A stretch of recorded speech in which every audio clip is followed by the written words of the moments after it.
Zwischen China und Litauen ist eine diplomatische Krise entstanden. Nachdem Taiwan eine Botschaft in Litauen gegründet hat, bestellte China seinen Botschafter zurück und kritisierte den Schritt Litauens. Bereits im Mai wurden die unterdrückerischen Maßnahmen Chinas gegen die Uiguren vom litauischen Parlament als Genozid anerkannt. Das alltägliche Leben wird im Kampf gegen den Coronavirus in Deutschland für Ungeimpfte schwieriger. Die Testpflicht für Ungeimpfte in geschlossenen Räumen oder auf Veranstaltungen wurde beschlossen.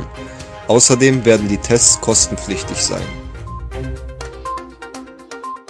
Es wurde bekannt gegeben, dass ein gemeinsames Manöver von Saudi-Arabien und Indien auf dem Persischen Golf begonnen hat.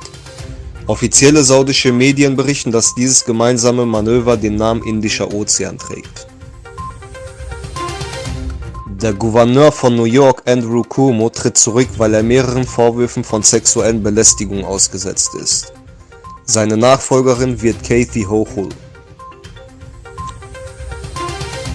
In China haben sich 14 wilde Elefanten von ihren Naturreservaten entfernt. In der Region Yunnan wurden deswegen 150.000 Menschen evakuiert.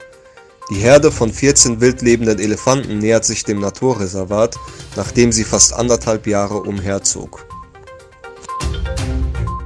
Die irakische Presse teilt mit, dass der Bürgermeister von Kerbala einem Anschlag zum Opfer fiel.